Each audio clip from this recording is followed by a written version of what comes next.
What's going on, guys? Welcome back to another episode of Fed Up Church. I'm Shaun Finney, and this week we're going to be digging into a chapter that personally was relevant to me this week. And I want to share something that I learned digging through it. And it's found in the book of Acts. A-C-T-S, Acts. For some reason, it always sounds like hatchet when I say it. Acts. Chapter 27 of the book of Acts. And this is, as everybody is well familiar with, or at least you think you are, this is Paul getting shipwrecked on his way to Malta, or Melita, depending on which translation you have, which I don't care which translation you're using. I'm going to be reading from the NIV today. Again, I don't care what Bible version you use. It doesn't matter anyway, as long as you read it. And at least that's my own belief. You can disagree. That's fine. Click off. I don't care. But here we started Fed Up Church, this YouTube channel, this ministry, this TikTok, however you're seeing this. We started this because we're fed up with all the rules that are made up like that. So, stick around and let's see what we can learn from Paul getting shipwrecked on his way to Rome.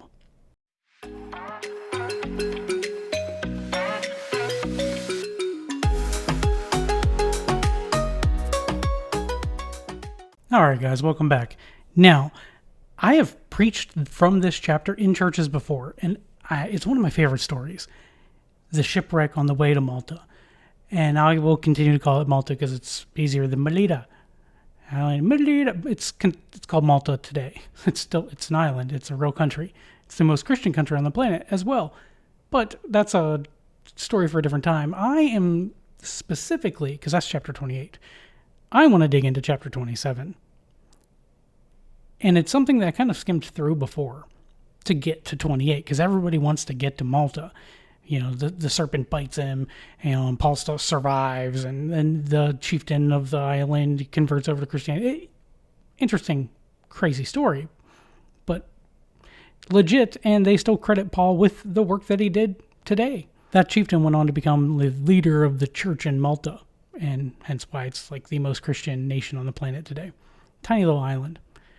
But Paul's on his way, give you some context, leading up to this, Paul is on his way to Rome to stand trial, because as a Roman, he demanded a trial before Caesar. And they already even said in the previous chapters, the chapter 26 leaves off with Agrippa says to Festus, this man could have been set free if he had not appealed to Caesar. But he appealed to Caesar, so he has to go to Rome, which is what he believes God is calling him to do, is to go to Rome and preach the gospel. Now, that being said, we pick up in chapter 27. He's a prisoner, as are most of the people on the ship. They're prisoners going to Rome. And it says, verse 1, it picks up saying, when it was decided that we would sail for Italy, Paul and some other prisoners were handed over to a centurion named Julius, who belonged to the imperial regiment. We boarded a ship from Adramyttium. Is that what this is? Adramyttium. Yeah, it's like vibranium, only different. We boarded a ship from Adramyttium, about to sail for ports along the coast to the province of Asia, and we put out to sea. Aristarchus, a Macedonian from Thessalonica, was with us. The names in this New Testament chapter. Whew. The next day we landed at Sidon, and Julius, in kindness to Paul, allowed him to go to his friends so they might provide for his needs. Because remember, you were a prisoner and they didn't provide for your needs. They just took you along, and it's up to you to feed yourself and fend for yourself. From there we put out to sea again and passed to the lee of Cyprus because the winds were against us. You would think that's like the first red flag, right? The first red flag should be that the winds are against you. Do you ever just feel like the winds are against you? I have. A lot recently as well. I think that's why I was drawn to this chapter. We'll see what that bodes, if it bodes well for Paul or not. Obviously, we know he gets shipwrecked. It doesn't bode well. When we had sailed across the open sea off the coast of Cilicia and Pamphylia, we landed at Myra in Lycia. There the centurion found an Alexandrian ship sailing for Italy and put us on board. We made slow headway for many days and had difficulty arriving off Cnidus, When the wind did not allow us to hold our course, it's another red flag. We sailed to the lee of Crete, opposite Salmone. We moved along the coast with difficulty and came to a place called Fair Havens, near the town of Lasea. The winds are against him. They're struggling to get where they're going. They're struggling to get to Rome. Now, understand, I find this interesting because Paul believes he's been called to go and preach in Rome to Caesar and everyone who's listening. But the winds are against him. And they're struggling to make any headway to get to where God's calling him to be. Now, a few weeks back, I taught from Jonah. And Jonah was called to go to Nineveh, and he fled the other direction. And they end up in a storm. And that makes sense, right? To us, okay, that makes sense. The man's being disobedient to what God's telling him to do. Some storms are going to happen. But what about when you're doing what God has called you to do, and you feel like you're trying to get there as best you can, but you're not making any headway, and the winds are against you? Let's see how Paul handles it. Verse 9, much time had been lost, and sailing had already become dangerous because by now it was after the fast. All right, so it's after the Day of Atonement, right? So the fast. So Paul warned them, men, I can see that our voyage is going to be disastrous. Wonder what he can see now that tells him it's going to be disastrous, that they aren't seeing. Our voyage is going to be disastrous and bring great loss to the ship and cargo, and to our own lives also. But the centurion, instead of listening to what Paul said, followed the advice of the pilot and the owner of the ship. Okay, pause right there. Paul's a prisoner. We get that. They know him as this zealous Jew. They know that he's a zealous Jew that goes around initially murdering and executing Christians and then converted over to Christianity. And now he's standing trial before Caesar, if he can get there, in Rome. But he says, I can see that this is going to be disastrous, and it's going to cost us the ship, our cargo, and our lives. But instead of listening to what Paul said, because after all, he's just a preacher, he decides to listen to the pilot and owner of the ship. Now, find this interesting. The centurion is not a mariner. He's not a sailor. He's a centurion. He's a soldier, right? He's a commander. He's going to listen to the person he thinks has the most experience with it, right? Now, it says this is the owner of the ship, but it literally calls him the pilot. Now, I don't know about you, but pilot and captain are two different things. I learned this. My dad's a towboat captain. And it took years to get to that status of captain. What's the difference between a pilot and a captain? Years of experience. So, instead of listening to what Paul had said, now what kind of experience does Paul have to offer? And that's something that's valid, right? That's something that he probably should have asked. Why don't you tell me, sir, what makes you such the weatherman on whether or not we're going to make it on a ship if all you're doing and used to doing is preaching? But what we don't realize, and most people don't realize this about Paul at this point in his life, he's already been through two other shipwrecks. He tells us elsewhere he's been through 3 shipwrecks when he's writing to the Corinthian church, I believe it is. If a man has been through 2 shipwrecks already, he may not be a mariner, he may not be a sailor, but he darn well probably already knows what it looks like before the crash, before everything gets torn apart, before everything is lost. And it's kind of like, would you trust the guy to fly in, potentially stormy weather who just came out of pilot school with his little cargo plane? Or would you be more apt to listen to the guy who has already survived 2 plane crashes in recent history and knows what to look for, and when they can kind of read the signs that it's not going to go well? I'm getting that feeling again. The winds are contrary. it's going to be disastrous. He does not say, there's a chance we might not make it. He doesn't say that it could end up bad. He says it's going to be disastrous. Loss of lives, loss of the ship, loss of the cargo. He probably knows what he's talking about. Probably looks familiar and similar to the 2 other shipwrecks he's experienced. But the centurion doesn't listen to him. So they decide to set sail anyway. That's why he starts this chapter pointing out when it had been decided that we would sail for Italy. Not that when I decided to sail for Italy, right? He's a prisoner. And a lot of times you're just a captive. You're just a prisoner at the whim of whoever is in a position of leadership. And you can offer that advice. You can offer your words of wisdom. And we don't see him fight back when it gets to this point. He offers those words of wisdom and then he just lets it ride. So it says in verse 12, since the harbor was unsuitable to winter in, the majority decided that we should sail on. Oh man, don't you hate it when the majority is wrong? We know he's going to end up in a shipwreck. So this is completely different context, right, than what he doesn't necessarily know that. Well, he knows that. The rest of them don't know that. The majority decided that we should sail on, hoping to reach Phoenix and winter there. This was a harbor in Crete, facing both southwest and northwest. Okay, now we get into the storm. This is the part that I felt like was the most relevant to things that I'm going through, things that I'm dealing with. So hopefully, if you feel like you're going through a storm, it's about to get really relevant for you. And I think we need to change the lighting. Let's make it stormy. Oh no, it's storming and we got lightning. No, we don't, because that'll give me a seizure recording this. Okay, that's better. Let's pick up where we left off. Verse 13. When a gentle south wind began to blow, they thought they obtained what they wanted. They thought they got what they were asking for. Wind to push their sails. Maybe it's a sign.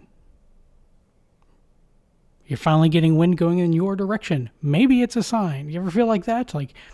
Okay, we've been slow going up, but maybe now we're finally going to start to get rolling. And you get a little bit of wind behind you instead of in your face. Yeah, they think they got what they wanted. So maybe it is a sign. Or maybe it's a warning sign to stay put. Don't go and listen to Paul. When a gentle south wind began to blow, they thought they had obtained what they wanted. So they weighed anchor and sailed along the shore of Crete. Before very long, a wind of hurricane force called the northeaster. Nor'easters are renowned for their force. This is the only storm in the Bible that has a name. To give you an idea, called the northeaster, swept down from the island. The ship was caught by the storm and could not head into the wind, so we gave way to it and were driven along. Sometimes when the storm finally breaks and everything's just coming at you, the best thing you can hope to do is just give up, give way, and hang on. As we passed to the lee of a small island called Cauda, we were hardly able to make the lifeboat secure. Okay, understand something. Okay, think Titanic, right? The little lifeboats, they were up on ropes. They didn't have passenger cruise ships that Paul was on with all these prisoners. They didn't have that back then. What you could do is get on a cargo ship. And it was a massive cargo ship to haul grain. And that's all they're on. They're on a grain cargo ship. The lifeboats were tied to the ropes strung along the outside of the boat. And with this storm, he was saying it was almost impossible for us to even secure the lifeboat. When the men had hoisted it aboard, because they had to bring it up on board, they passed ropes under the ship itself to hold it together. I want to pause right there.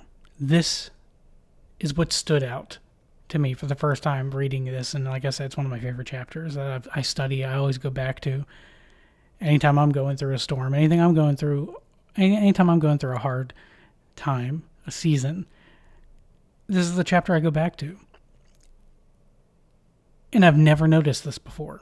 in the King James would actually say like they undergirded the ship. Undergirding the ship literally means they would pass ropes underneath the ship. So they would pass these ropes underneath the ship and anchor it all the way down and around. And the purpose of that was many of these ropes, right, kind of strapping all the way from this side of the ship, under the waves, under the water, up onto the other side, held it together. They're wooden cargo ships. So keep that in mind. If the storm gets too chaotic, too damaging, too forceful, the timbers would just break apart and the ship would sink. Now, when I saw this, that the word that's actually translated here, the Greek word, it literally means helps, undergirding or helps, but it's not the same kind of word as helps as in like, oh, let me help you with that. Helps specifically refers to the undergirding ropes that they would use to secure the ship in a time of storm when they were going through rough seas and did not know if the ship that they had prepared to set sail out on would make it to its destination. This word that's translated as helps or undergirding only occurs in one other place in the Bible. Only one. And I'll read you the passage, and it comes from Hebrews chapter 4, and I'll pick up in verse 14. It says, "Therefore, since we have a great high priest who has gone through the heavens, Jesus, the Son of God, let us hold firmly to the faith we profess. For we do not have a high priest who is unable to sympathize with our weaknesses, but we have one who has been tempted in every way, just as we are, yet was without sin. Let us then approach the throne of grace with confidence, so that we may receive mercy and find grace to help." This is the word. Help us in our time of need. And when I was reading through this, and I finally put two and two together and made that connection that this word only occurs one other place in the Bible, and it's talking about the fact that because of Jesus, we can go boldly before the throne of God in our time of need, and He will provide us with grace to help us, to undergird the ship in the storm, to keep our ship together when we feel like the storm we are in is going to tear everything apart. The gift that He gives us is grace to weather these storms. He gives us the grace to withstand the hurricane force winds threatening our lives, our ship, and all the cargo in it, right? Whatever your ship is. Jesus is the undergirding. He's the ropes that hold it all together in the storm. Now, keep in mind, this is, okay, smacking my mic. This is something I felt like, did it again. Son of a gun. Okay. This is something I felt like we don't talk enough about. We talk about the victories in Jesus, right? We talk about all the promises. But like I said, Paul was being obedient, and he was doing what God told him to do and going to Rome. He went when God let him go. And he's still facing a storm. But who's in charge of that storm? God's in charge of the storm. God's in charge of the wind. God's in charge of the waves. Jesus proved this when He quieted a storm at sea and quieted the waves and said, "Peace, be still," which the English translation of that leaves so much on the table. Peace, be still is equivalent to, shh, sit down and shut up. That's like, we lose so much of the power of that in translation. But God proved He's in charge of these things. And yet He's the one sending the storm to wreck the ship. At least that's what they believe, right? That the ship's going to wreck. It's going to get torn apart. They're undergirding it. They're making it as strong as they can. they're even applying helps, right? So in the same way, like if we're going through a tough season, we're going through a storm, we feel like everything's going to rip apart, and we go boldly before the throne of God because of Jesus. We have that gift of grace to ask for that help, that favor, the mercy to get us through that season, to hold us together when we cannot hold ourselves together anymore. But why would God send Paul through a storm? If the goal is to get him to Rome so he can preach the gospel and spread the good news, why put him through such hell on water beforehand? And this is where I feel like the story takes a turn that I wasn't expecting. And I've read this how many times now? I keep saying it's one of my favorite chapters. But I never actually saw this until I was studying it and reading it again this time. So let's pick up halfway through that verse 17 where we left off. It says, fearing that they would run aground on the sandbars of Syrtis. They lowered the sea anchor and let the ship be driven along. We took such a violent battering from the storm that the next day they begun to throw the cargo overboard. On the third day, they threw the ship's tackle overboard with their own hands. When neither sun nor stars appeared for many days, and the storm continued raging, we finally gave up all hope of being saved. Those storms that just seem to never end. They go on and on and on. And when you're hoping for daylight and you're just like, maybe tomorrow's a new day. Tomorrow will be better. And you wake up and the storm's still there. The wind's still there. The rain's still soaking. And the waves are still battering the ship that's only being held together by the grace of God at this point. Paul says, we finally gave up all hope of being saved. Not the prisoners. Not the Romans. Not the non-Christians. Paul said we, meaning he gave up too. He looked out at that storm and he gave up hope of being saved too. After the men had gone a long time without food, Paul stood up before them and said, men, you should have taken my advice, not to sail from Crete. Then you would have spared yourselves this damage and loss. He didn't throw a fit when they didn't listen to him. He went along with them. Again, respect authorities. But he's not above pointing out the fact that I told you so. You should have listened. But he says, but now I urge you to keep up your courage, because not one of you will be lost. Only the ship will be destroyed. Last night, an angel of the God whose I am and whom I serve stood beside me and said, do not be afraid, Paul.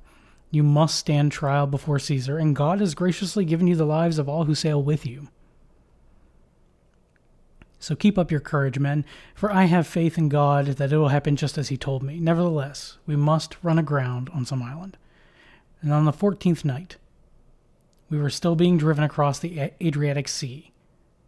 2 weeks in this hurricane on the 14th night. When about midnight, the sailors sensed they were approaching land. They took soundings and found that the water was 120 feet deep. So they're letting down a rope, measuring it out. It's 120 feet. And then a short time later, they took soundings again, and they found it was 90 feet deep. Fearing that they would be dashed against the rocks, because apparently it's getting shallower and shallower. Fearing that we would be dashed against the rocks, they dropped 4 anchors from the stern and prayed for daylight. There's only 3 Christians on this boat that we know of. Wonder who they're praying to. In an attempt to escape from the ship, the sailors let the lifeboat down into the sea, pretending that they were going to lower some anchors from the bow. Then Paul said to the centurion and the soldiers, unless these men stay with the ship, you cannot be saved. So the soldiers cut the ropes and held the lifeboat and let it fall away. Okay, I don't know why, but I always read this part of this passage like, okay, he's telling them in order for the prophecy to come true, that we're all going to be saved, the men have to stay in the boat. You got to stay in the boat. No matter what's happening, you got to stay in the boat. Stay in the boat, stay in the boat, stay in the boat. I read it differently this time, and something clicked. He did not say to the men, you got to stay in the boat, right? Or your lives are not going to be saved. He said it to the centurion, the man in charge of getting these prisoners to Italy. And there's something interesting about the Roman soldiers. If you were charged with keeping a prisoner or bringing a prisoner to trial, and something happened to that prisoner before he got to trial, you faced his execution. This is why the Roman guards, when they stood guard outside the tomb of Jesus following his crucifixion, when they saw that he was gone, they fled. Because, okay, if you were, dead or alive doesn't matter, if you were put in charge of guarding or keeping a prisoner and anything happened to them, you were held responsible by Caesar. If that person was to stand trial and face execution or death, and you let them get away, well, now you're going to die, and you're going to face that execution. So when Paul looked at the centurion, he said, unless these men stay in the ship, you can't be saved. He's literally reminding him, if these men escape, because he's been nice to Paul up to this point. He let him go spend time with friends, and they can provide for his needs, and, he had it pretty easy with them. He wasn't heavily under, chains. At this point, anyway. But he points to the centurion and tells him, if these men get away, you can't be saved. Struck me entirely differently this time. Don't know why I never noticed that before. He's reminding, and that's why the soldiers cut the ropes. Nope, you're not going anywhere. Just before dawn, Paul urged them all to eat. For the last 14 days, he said, you have been in constant suspense and have gone without food. A constant storm lasting weeks, and you don't even feel like you can eat. Have you been there? I have. You don't know which way's up, which way's down. Whether you're being battered by the waves, being battered by the anxiety and the stress, being battered by work, being battered by the wind at hurricane force, being battered by your conscience. Doesn't matter what it is. I've experienced that at all points in my life, and I really didn't even know how to get out of that or how to fix that, how to find my way out of that until I was about 27. Maybe that's why this is my favorite chapter. 27th book of Acts, verse 34. Yeah, it's a lot of reading. We're reading a lot of Bible on this one. We're reading the entire chapter. But it helped me, so hopefully it helps you. Now I urge you to take some food. You need it to survive. Not one of you will lose a single hair from his head. After he said this, he took some bread and gave thanks to God in front of them all. Then he broke it and began to eat. Can you be thankful in the middle of a storm? To give thanks to God in the middle of a hurricane, in the middle of a storm that's threatening everything. To still be thankful. I think there's a lot that we can learn from that too. A lot that I can learn from that. They were all encouraged. And they ate some food themselves. Altogether, there were 276 of us on board.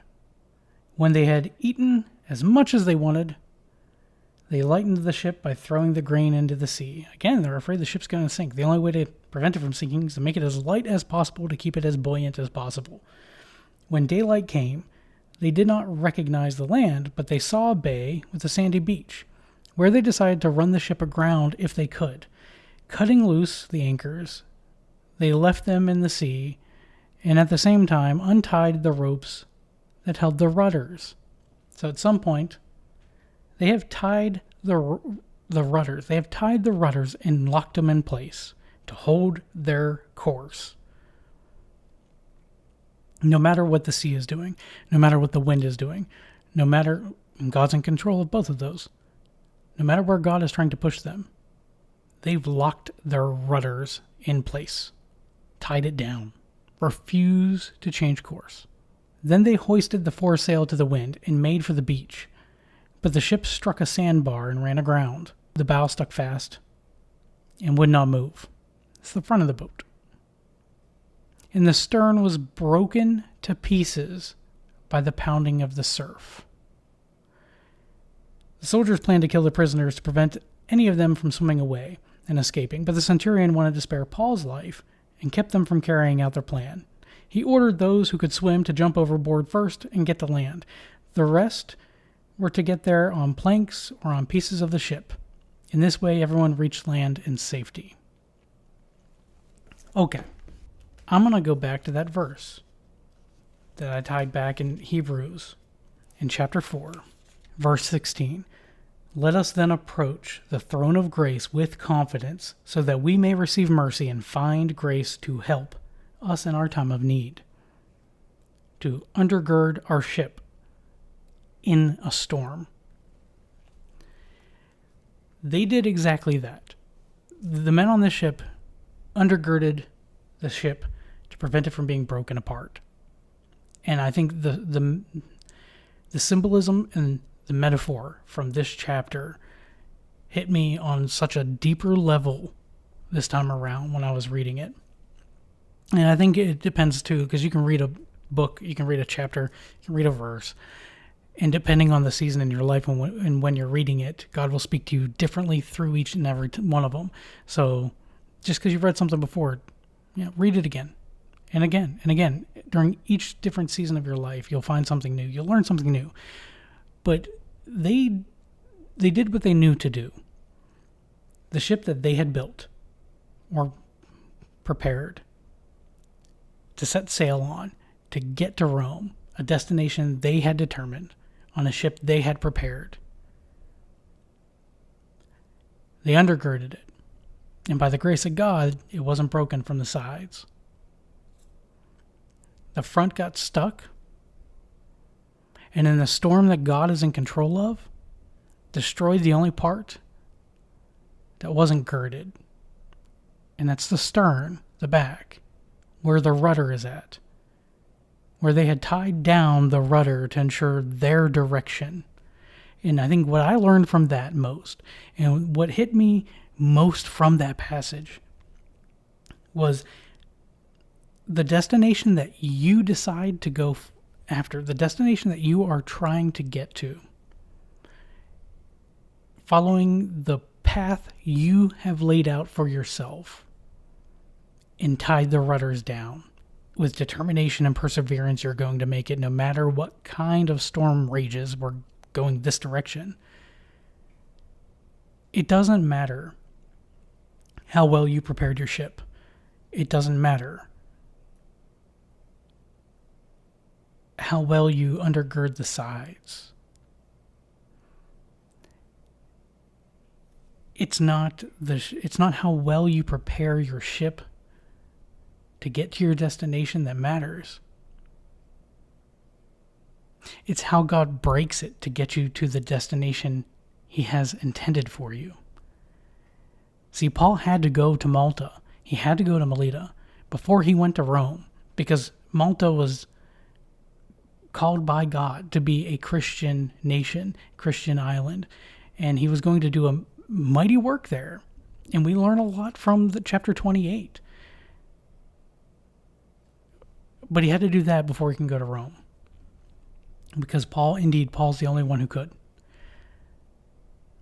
Now, I find this what's most fascinating about this chapter. So if you've studied anything in numerology and numbers in the Bible, numbers mean things. Ancient Hebrew is what's called a pictographic language. So there's 3 meanings to every letter. Every letter has a symbol.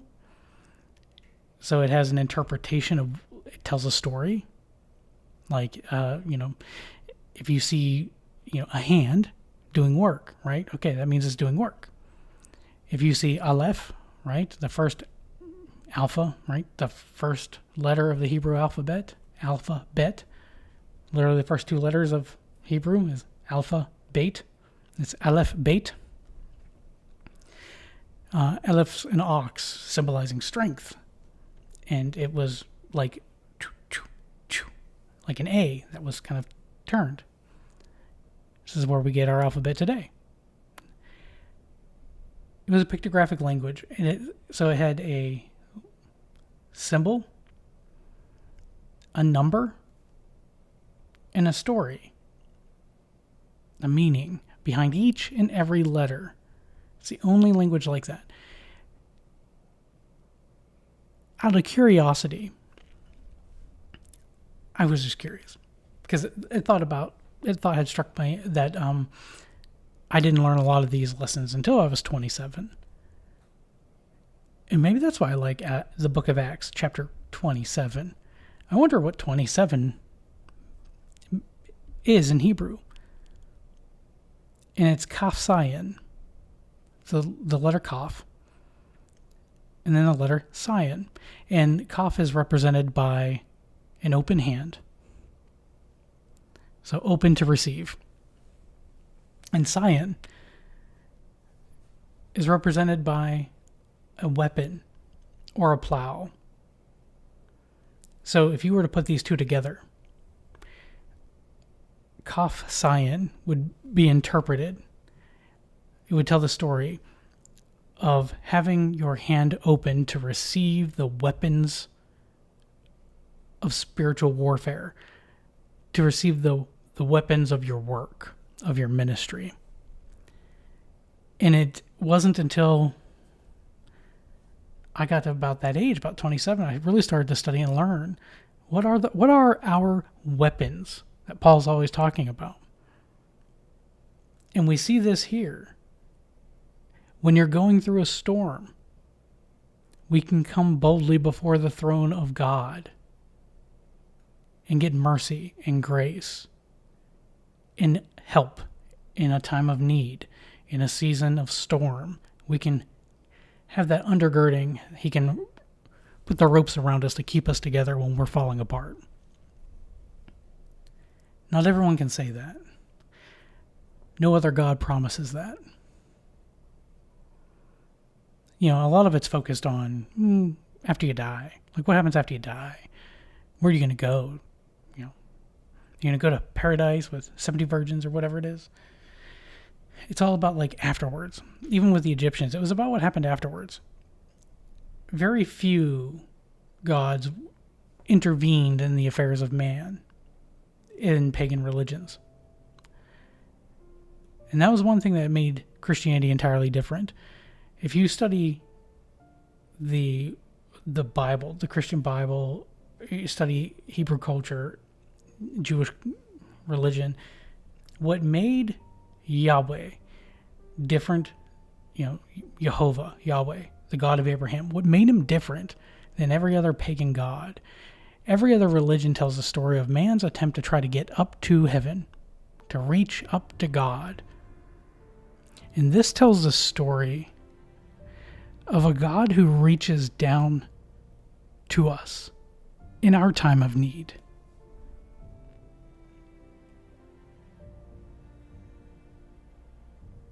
So hopefully, you're willing to open your hand to receive the weapons of your spiritual warfare.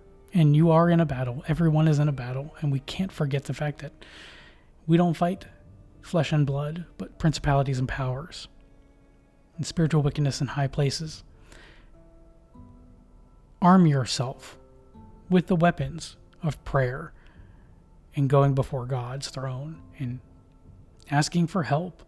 And when it says to go boldly, in confidence, boldly before the throne of God, that word that we've translated as boldly literally means plainly, to speak plainly, to not sugarcoat it, to hold nothing back, to speak what's on your heart, speak what's on your mind. Just let it all out, let it go. Give it to him. And he will gird you up so that you don't fall apart. I don't know if this helped you or not. Feel free, let me know in the comments if it did. It's not about how well you prepare your ship, how well you maintain your ship, or which direction you set sail on that's going to get you to your destination. None of that matters. It's how God's going to break your ship to get you to your destination. Trust the process and trust Him in the storms. I love you guys, and I'll see you guys next time. Thanks for joining.